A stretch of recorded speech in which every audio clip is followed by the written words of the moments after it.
Be ready, start. I am grateful to you for inviting me here today, though I rather doubt if I can help you very much in your deliberations. All I can do is to encourage you and to express the goodwill and the earnest desire of the government to see that science flourishes in India and scientists have very opportunity to do work do.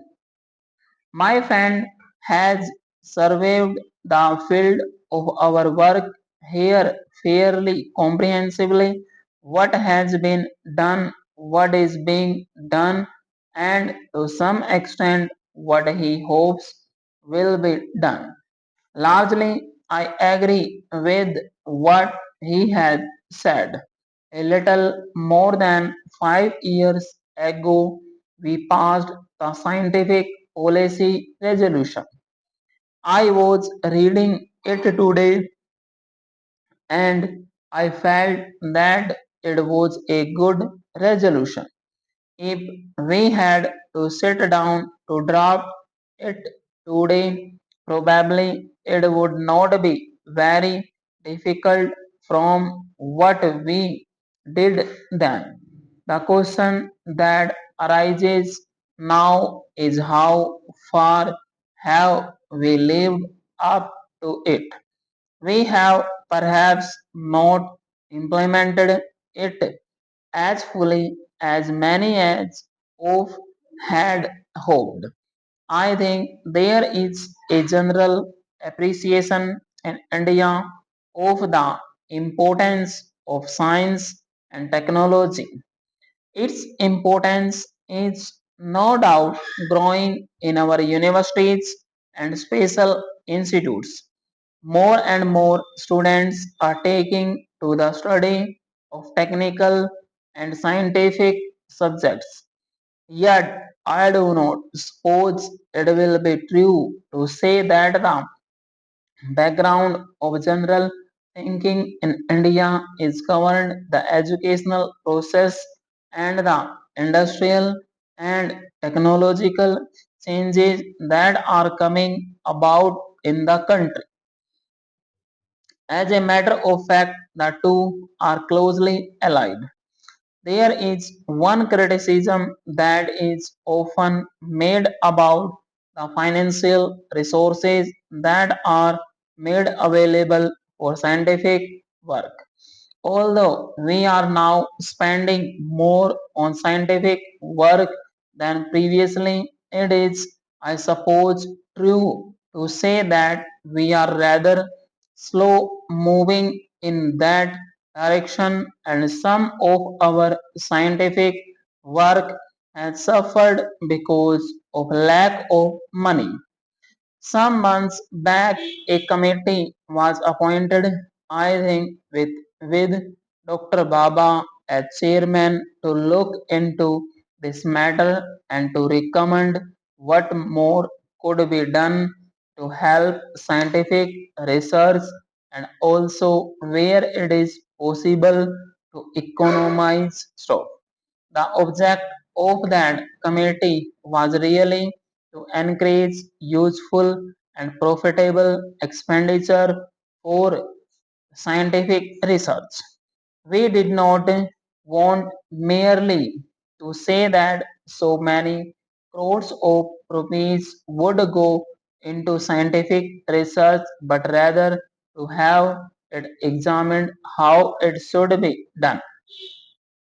That committee, so far as I know, has not yet produced any report or recommendations. But I wish to assure you that, in spite of our very considerable difficulties at the present moment because of the emergency and for other reasons, government will not hesitate to supply more funds for scientific research provided some kind of a reasoned approach is made.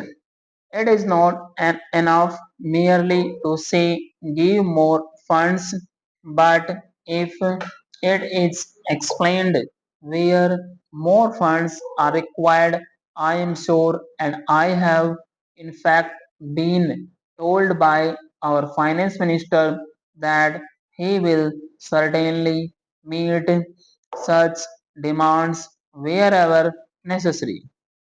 Ultimately, it is as an educational apparatus behind all this that counts, especially universities and specialized technical institutions. They are growing. I hope they are growing both in quantity as well as in quality, and behind that again the general 11 level of mass education is also improving. During these days of emergency, when very considerable defense burdens were cast upon us, we decided, in spite of those burdens, that we must not slacken in our efforts at development, because such a development was itself basic to strengthening the country.